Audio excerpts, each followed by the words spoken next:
So a couple of quick announcements if you missed them. One is our exam was scheduled for Saturday. It's now scheduled for Saturday and Sunday. Again, this isn't because I decided to write a more difficult or longer exam. It's just to make your life a little bit easier. So if you want to take some extra time on it, that's totally fine. 2 is one of the homework problems had a typo. I was writing my solution to it, and then I realized I hadn't done exactly what he'd asked, which is I've constructed a triangle PAB instead of PCB. And I was pretty sure it's a typo based on the hint, and based on the fact that he tells you that angle C needs to be obtuse. So I wrote an announcement about that. Although I will say in my original announcement I said if you had done PCB instead, which I thought was harder, that's okay. But now I'll say if you've done PCB instead, you've done something wrong, because it's not a possible construction in most cases. In exactly half cases, actually. Again, you need this fact that the opposite angle is obtuse to be able to do this construction. So anyway, yeah, and then Niall had sent me an email after I made the announcment with a website where the author, Isaacs, actually tracks all of the known errors in the book, and this is one of them. So yeah, it should be PAB. Any questions about that? Okay. Let's move on then. To classic problem number 2. Classic hard problem number 2. Again, turns out it's actually impossible. It is squaring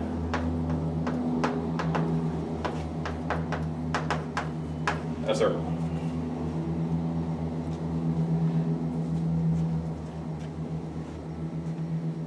And all of these classical hard or impossible problems, they come down, their solution these days comes down to proving that certain numbers aren't constructible. And last time, if you'll recall, we had observed that, okay, we can construct all the integers, the positive integers anyway.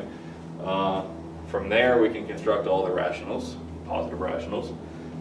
And we can also take square roots with the geometric mean.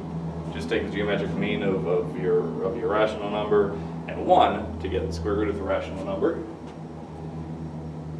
So that gives you a pretty big set. We've got all the positive rationals, all the square roots of the positive rationals, but then you can throw in all the sums of these things, all the differences, all the products, and all the quotients. That gives you an even bigger set. But since you can take square roots, well, now you throw in all the square roots of all of those things. Right? So take the sums and differences of these things, and then take the square root of all of those, and then throw those in. And you can do this forever. You can do this as many times as you want. I shouldn't say forever, because remember our constructions have to be a finite number of steps. So you can only do this a finite number of times, but finite can still be a very big number. So then throw in all the square roots and sums and differences of those, and then square root all those things, and then throw all those in. You get a huge set of these numbers that we've proven are constructible, and it is a theorem that that's in fact all of them. So we didn't prove that, but all the constructible numbers are of that form. And our solution to the last problem, proving that you can't double a cube, came down to showing really that cube root of 2 is not constructible. Again, we didn't prove that, but take it as a fact that that's how it's done. So squaring a circle, let's start off with a more simple problem. Let's square a triangle.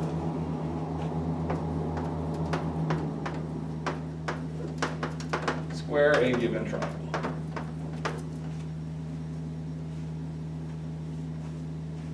What do I mean by square a given triangle? I mean I want to construct a square whose area is the same as a triangle. So i.e. construct a square with the same area as the given triangle.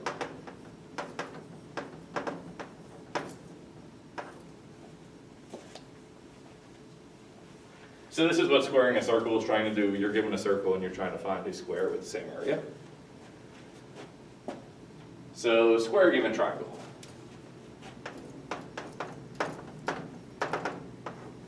The solution's not hard now that we've shown how to construct various numbers. So the steps, step one is just choose any side. Choose side BC as the base. Okay, so I've got a triangle ABC.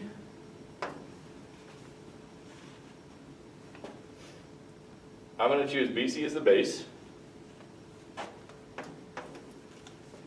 And two, I need the height of this triangle, so I can tell you what the area is 1/2 times the base times the height.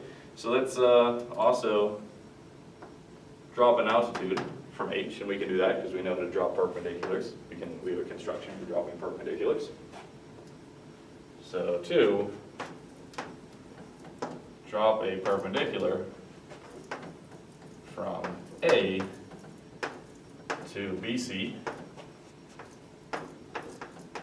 with foot each.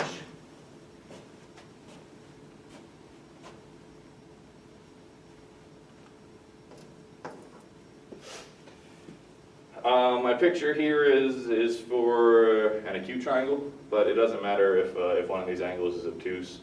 Our altitude will just lie outside, but that's okay. All we need is the length of this line, and it's constructible regardless. So 3, area of triangle is 1/2. Let me write this as a fraction.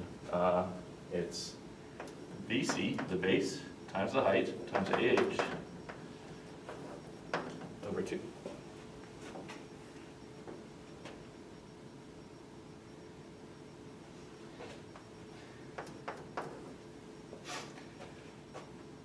What do I want to do? If I want to construct a square with the same area as this triangle, what do the sides of the square need to be? Square root of that. Square root of this, right?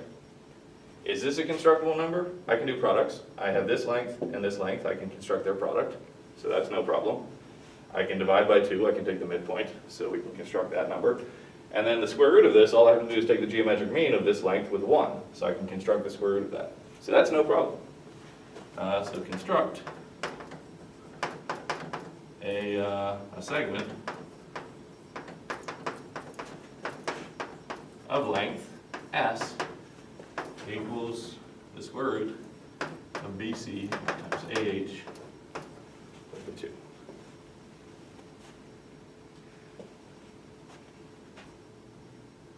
And you can't just do this for any length, right? Not all lengths are constructible, but we've proven that this one must be. Just because we can do products, we can divide by 2, and we can take square roots.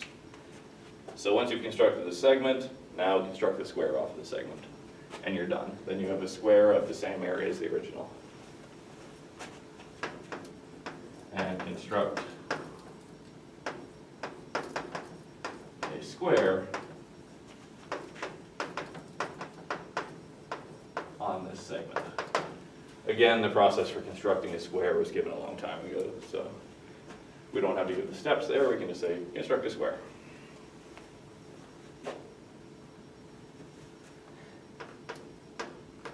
We'll make a note. This square is what we want. This square has area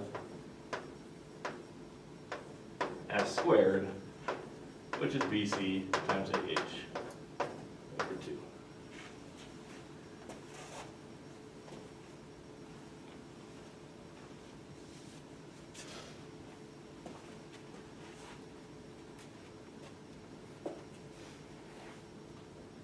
Any questions about this construction? All right, so you give me any triangle, I can construct a square with the same area. In other words, the classical way of phrasing this is we can square the triangle. Now it turns out you can actually square any polygon. And doing this relies on the next problem, which is if you give me 2 squares, any 2 squares, I can find a single square whose area is the same as the sum of the original 2. So here's the next problem.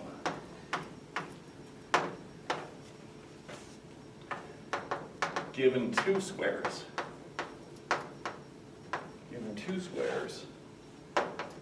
construct a square whose area is the sum of the areas of the given squares.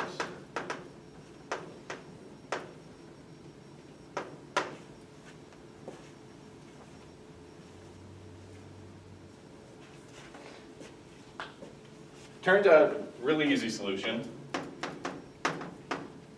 Not much you have to do here. It'll feel a bit like doubling a square like we did last time using Pythagoras. So step one is construct a right triangle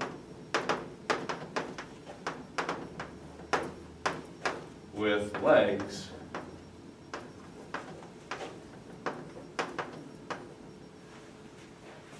of lengths I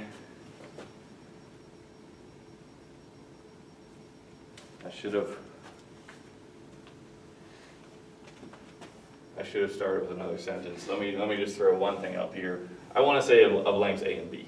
So A and B will be the original side lengths of the original squares. So let the two squares have sides of lengths A and B.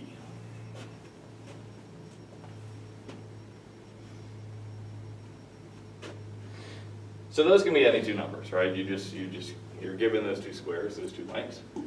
And I want to construct a right triangle with legs of lengths A and B.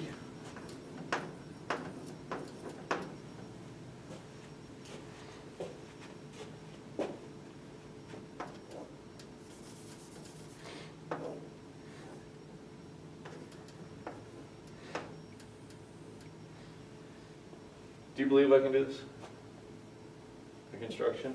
And I can just take this length A, I can erect a perpendicular from it to get a right angle, and then I just have to draw a circle of that given a radius B to mark off a length B along that perpendicular. So how long is this how long is the hypotenuse? What's the length? Square root of a squared plus b squared. Yeah, so that's square root of a squared plus b squared. And all I'm going to do is construct a square along the hypotenuse.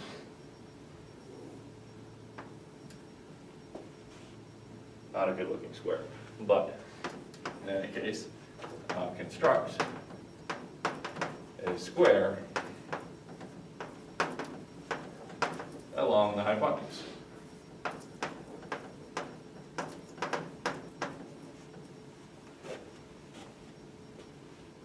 Maybe could have been phrased a little better. Use the hypotenuse to construct a square, something like that. You get the point. This square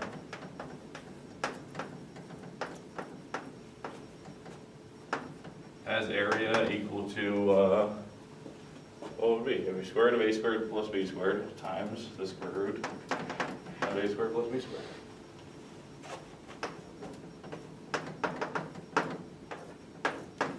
Which is just a squared plus b squared. And the original square had area a squared, and the other original square had area b squared. So this is the sum. I won't write another line. Done.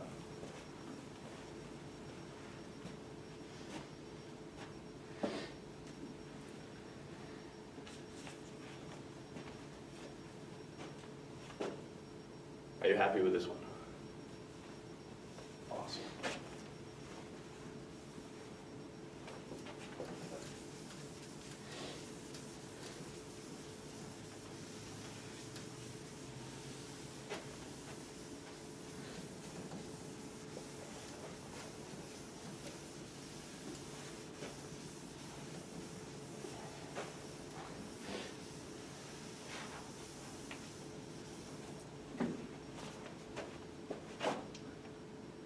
Okay, so the previous two results together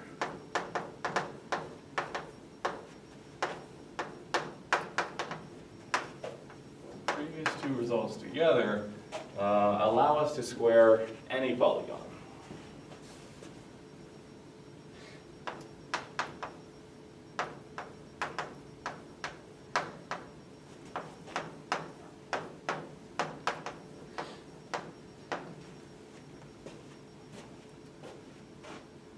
So how, you might ask, which is a reasonable question, how does being able to produce a square of a area equal to 2 squares, how does that help?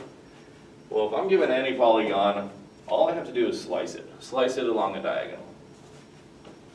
So, given any polygon,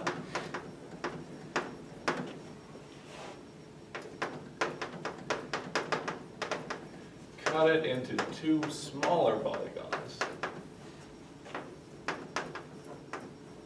Cut it into 2 smaller polygons along a diagonal.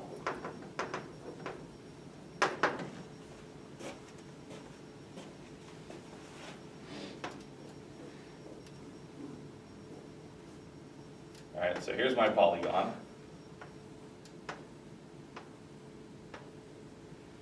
And you choose any diagonal that you want.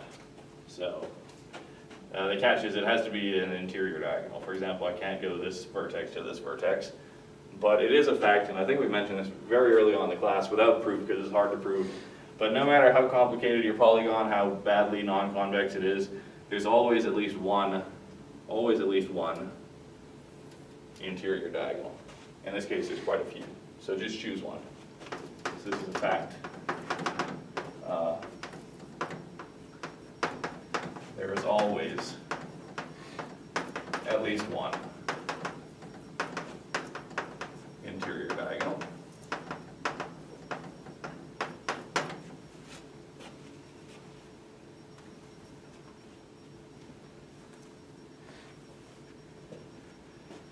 So what have I done with this original polygon? I've cut it into a square and a pentagon, right?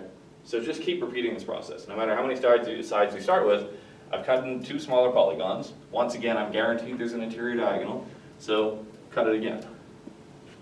Now I've cut it into 2 squares and a triangle. And no matter how complicated the original polygon is, do this enough times and you'll be left with nothing but squares and triangles. So repeat this process.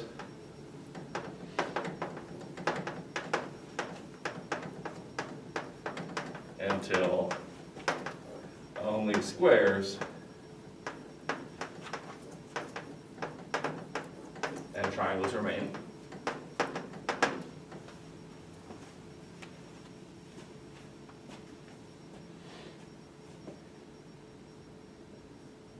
Now, how about we list it as a number of steps like we usually do with our constructions. 1, 2, step 3. Any triangles that you have, square them all. So all the triangles that you get out of this process, just replace them with squares of the same area, because we can construct those by our first construction. Square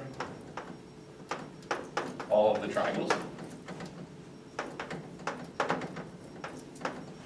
This leaves us with only squares now. Everything is a square.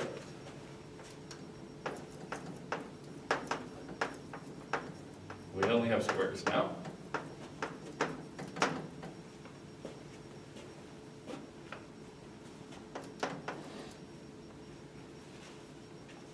What do I do now? Well, now I just take pairs of squares.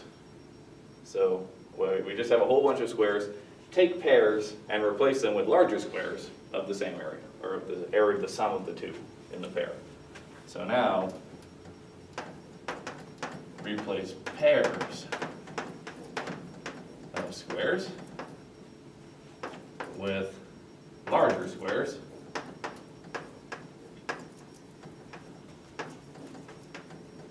whose area is the sum of the pair.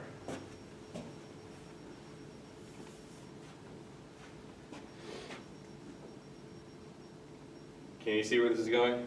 What happens if I repeat this process as many times as I need to? Well, if I square this guy, so I'm down to 3 squares, and then I replace this guy with a single square, now I'm down to 2 squares. If I replace this guy with a single square, now I'm down to 1 square, and I've squared this polygon. All right, so just repeat this process. Repeat step 4 until we have just a single square.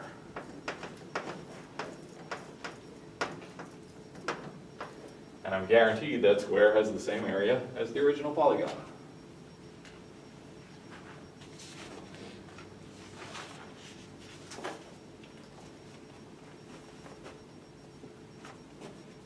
Nice little algorithm.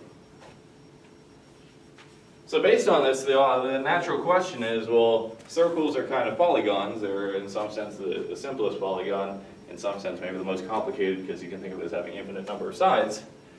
But if I can square any polygon with as many sides as I want, it feels like I should be able to square a circle.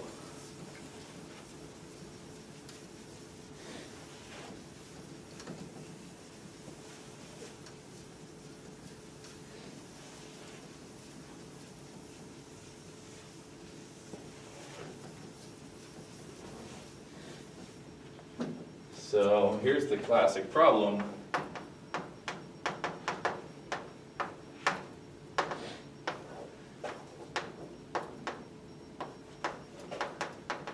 Square a given circle.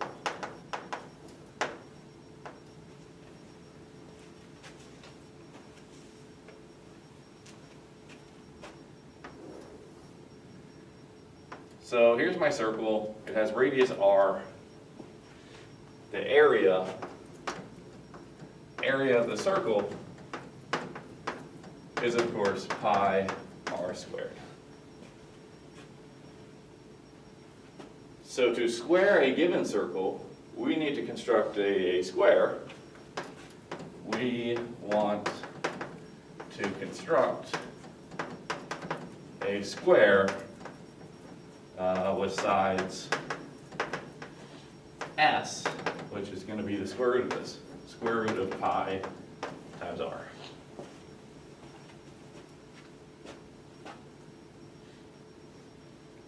And it turns out, again, the ancient Greeks just thought this was a very difficult problem. After centuries of searching, they couldn't find a way to do this, not with a compass and straight edge. But the reason they couldn't find a solution or a way to do this construction is because it's not possible. And an easy way to prove this is, once you've established which numbers are constructible, you'll notice that pi is not in the set of constructible numbers. So, because I can't construct pi, I can't construct the square root of pi either. If I could construct the square root of pi, I could just take their product, root pi times root pi, to construct pi. So pi is inconstructible, neither is root pi, and therefore neither is root pi times r, because if this was constructible, I could just divide by r to get square root of pi. So, can show that pi, and therefore root pi, is not constructible. So this problem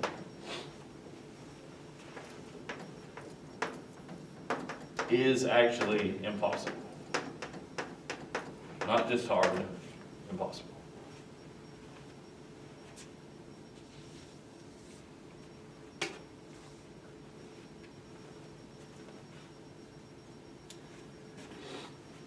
By the way, I'm not sure the history of this. I'm not sure exactly when this was resolved.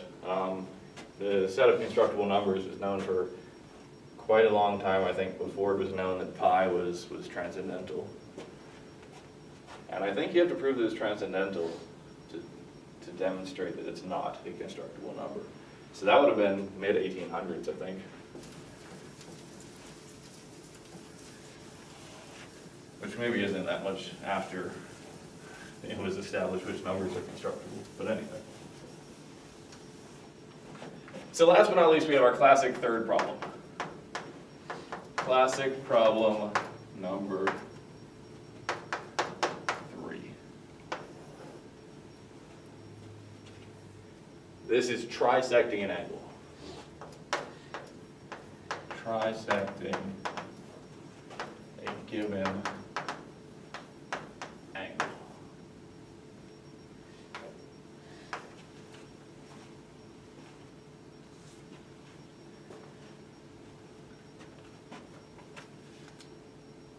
So the problem is you're given an angle, trisect it. So don't just bisect it, don't just cut it in half. Trisect means, of course, cut into 3 pieces.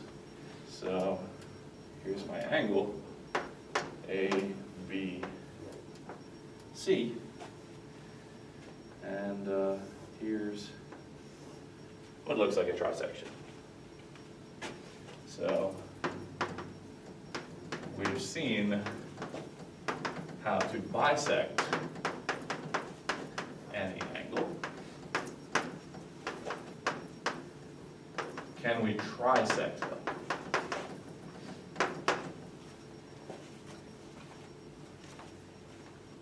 And again, I want to remind you that I'm not talking about does it exist. Obviously a trisection exists, just like obviously given a circle, there exists a square of the same area. So it's not does it exist, it's can I build it with a compass and straight edge only. And the answer is in general, no, you simply cannot do this construction. It's actually fairly easy to do once you put a little mark on your straight edge and you can record a length with the straight edge, but with just a regular compass and straight edge, the answer is in general, no.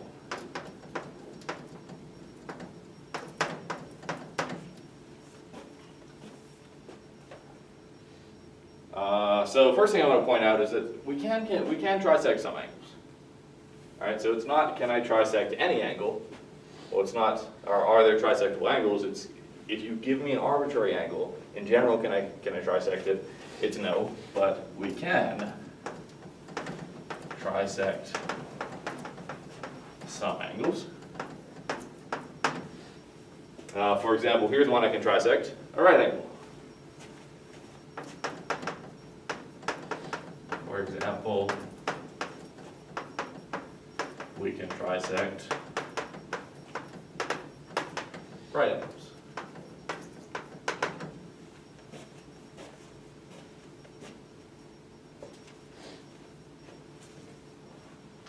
How do I do this? Well, I have a right angle. If I trisect it, how big are my angles going to be? 30 degrees. 30 degrees. And we know we can construct 60 degrees, right, with equilateral triangles. So all I have to do is come into my right angle and build in here, build a 60-degree angle. So here's the steps. I'll just very loosely state them. Construct a 60-degree angle inside the right angle. And step 2, now I have this 60-degree angle, just bisect that. Bisect the 60-degree angle to get 3 30-degree angles. So that's 30, 30, 30.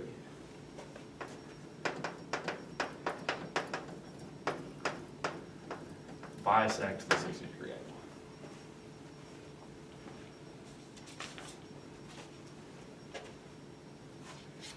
So I'm not saying that you can never trisect an angle. I'm saying if you give me an arbitrary angle, odds are I won't be able to trisect it. The odds are exactly 0, by the way. But in general, this construction is not possible.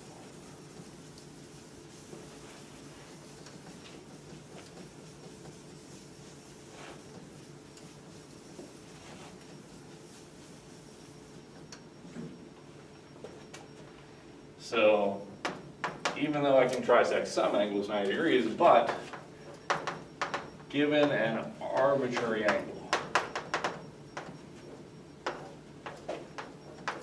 in general, we cannot construct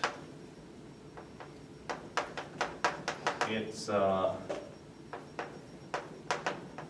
trisection. Not sure if I'm making up words here. Maybe it's cannot construct its trisectors. I don't know. The process is trisection, I guess.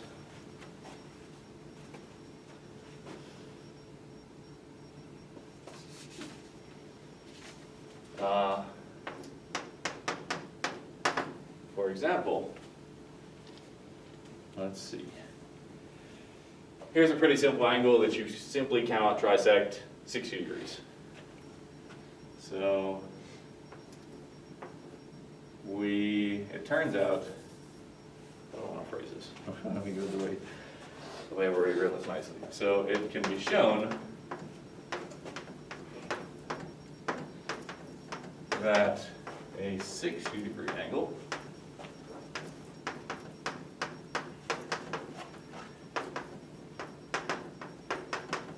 cannot be trisected.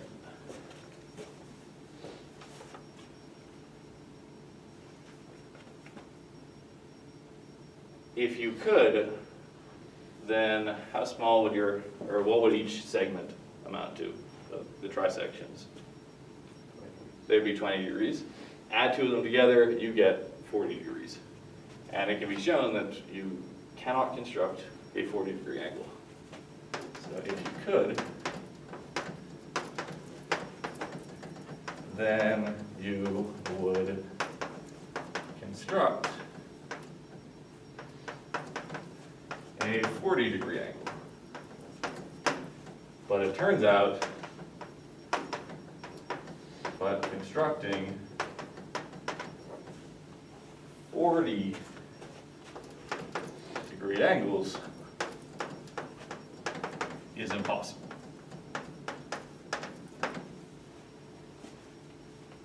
So if I could trisect 60 degrees, I would have a construction of 40 degrees. And you can show that constructing 40 degrees is impossible. Why or how? Why? I'll give you two methods for doing this. Method one is if we could construct a 40-degree angle,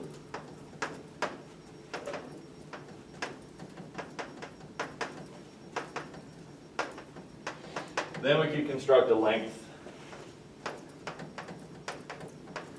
of, let's see, I'm going to take 40 degrees and I'm going to come into my angle. I'm going to draw centered at the angle here at the vertex. I'm going to draw a circle of radius 1. So I'm going to mark off length 1.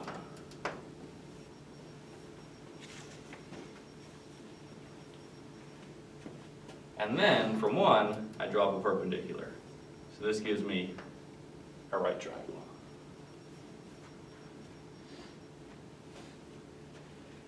The hypotenuse has length 1. This angle is 40. That means the adjacent side here, the length of that would have to be cosine of 40, right? We could construct a length of cosine of 40.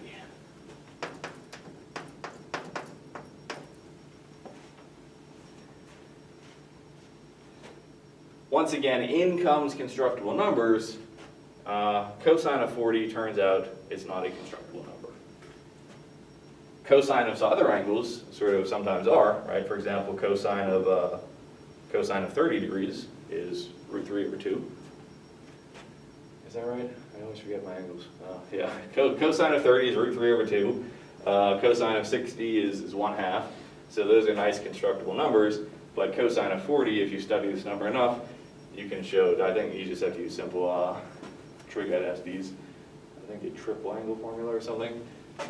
We can construct a length of cosine of 40, which is not a constructible number.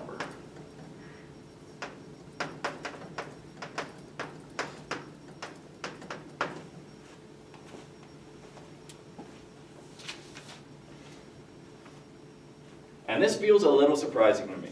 right? It feels like I can construct 60 degrees. What's so special about 40 degrees? It suddenly makes it not constructible. It's not even like a bad number.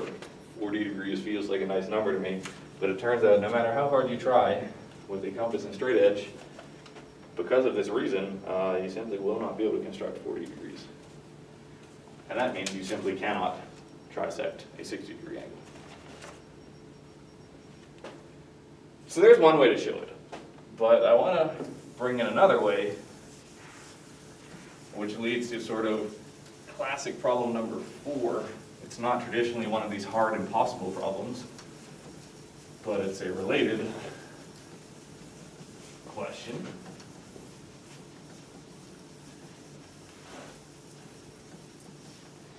So here's method 2.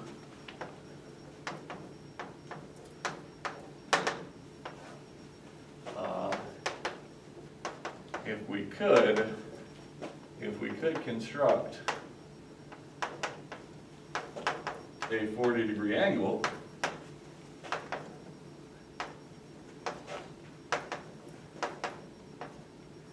then we could construct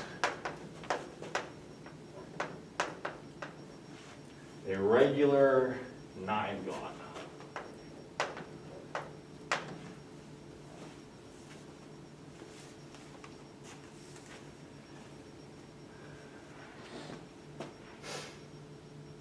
Here my Greek fails me. 7 gons are heptagons. Of course, 8 is octagons. Nonagon. It's a nonagon, thank you. Yeah.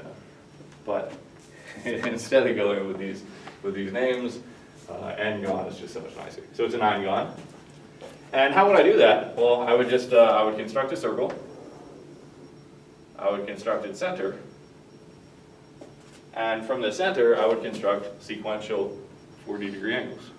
So there's 40. Take these 2 points on the circle and connect them with a chord. Do another 40 degrees. Connect those 2 points with a chord. Do another 40 degrees. Connect those points with a chord. Another 40 degrees. And you get the point.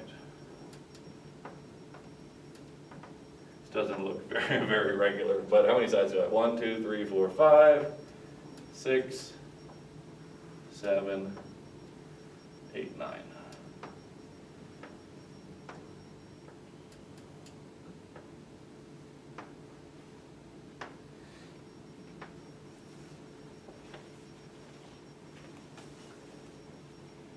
And it can be shown that constructing a regular 9-gon is not possible.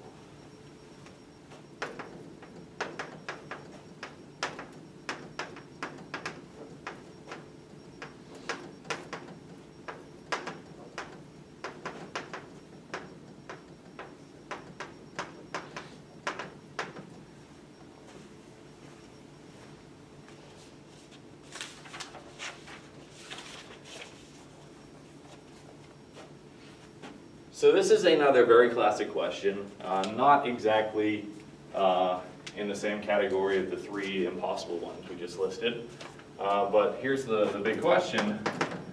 Okay, I know I can construct a regular triangle, right? I can construct equilateral triangles.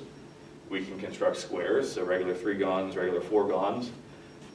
Ancient Greeks knew how to construct a regular pentagon. It's a bit harder of a construction, I think.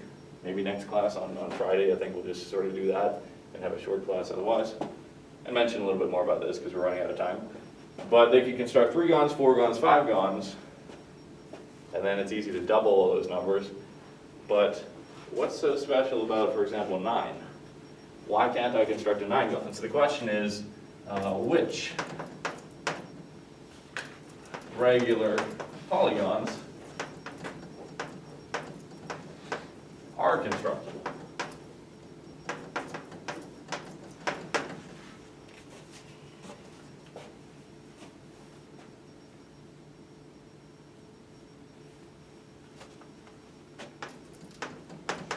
So let me just make a note of what I just said. We've shown how to construct regular three-gons and four-gons, equilateral triangles and squares. And ancient Greeks also knew how to construct regular pentagons, so regular five-gons.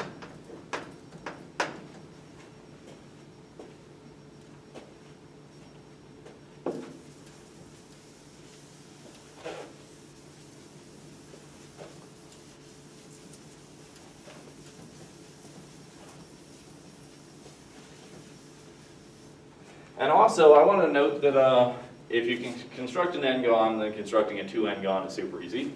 So also, note that if you can construct an n-gon, then you can construct a 2n-gon.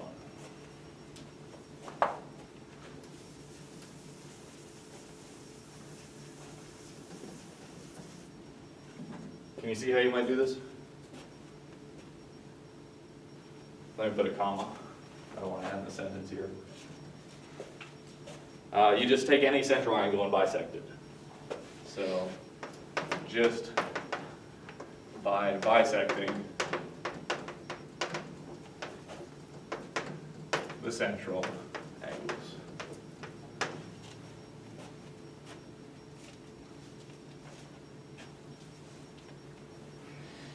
All right, what I mean by that is, okay, I have an equilateral triangle, a regular three-gon, although I want to draw this. All regular polygons are inscribed. So regular three-gon, inscribe this in a circle. My drawing will look a little bit nicer if I start with a circle and then inscribe it.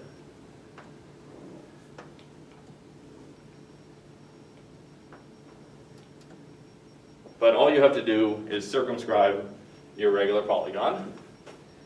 Take the center of that circle. Take all of these central angles and bisect them all. And that gives me, in this case, a regular hexagon.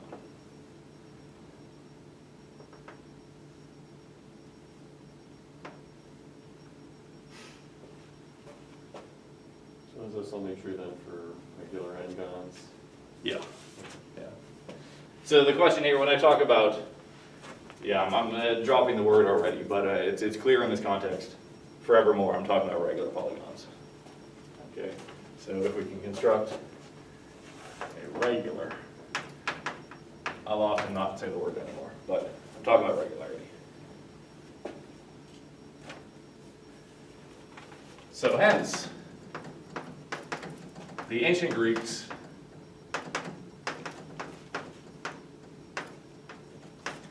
knew how to construct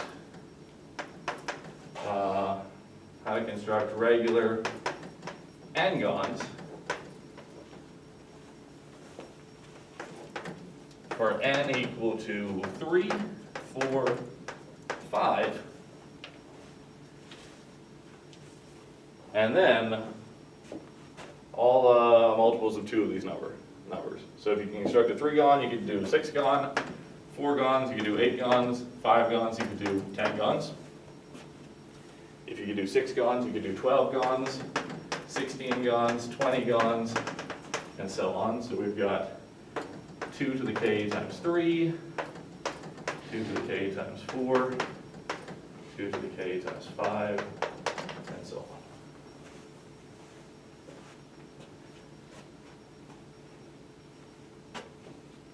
And they look pretty hard. They look pretty hard for, okay, I've got 7 missing from this list, I've got 9 missing from this list. Where are they? Why can't I find a construction? These must be really hard to construct. And the answer is not they're hard to construct. The answer is they're impossible to construct. So we've got about 1 minute left, so I'll just make a couple of historical notes. 1796. Carl Gauss comes along. Hopefully you've heard of Gauss before. One of the most famous, one of the greatest mathematicians of all time. Carl Gauss, he's 18 years old at the time. Carl Gauss proves that 17 gons, not on this list, but 17 gons are constructible.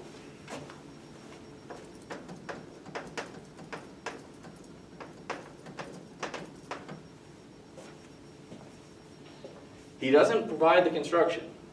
He just proves that you can do it, that there exists a construction out there. He doesn't find the actual construction. That takes a few more years. Now that people know that it can be done, they spend time actually working on this, not just giving up. And it takes a few years, but someone finds a way to construct a 17 gon. Comes in, what is this, 1822, a construction is found for a regular, again I didn't put the word up here, but I'm talking about regular 17 gons. A regular 257 gon.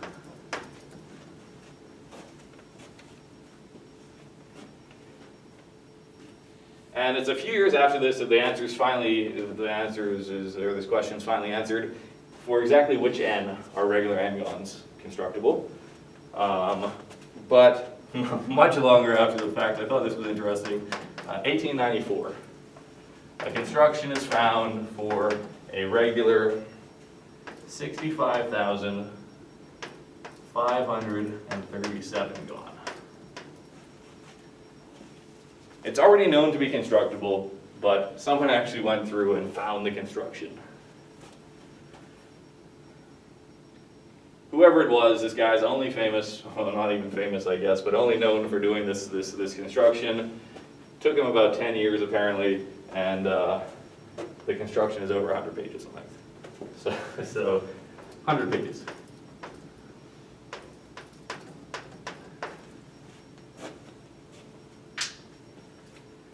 So I want to do two things next class. It'll be a fairly short class, but one is I want to give you the answer to this question for exactly which n are regular n gons constructible. This was answered in, I think, 1837 or 1835 fully.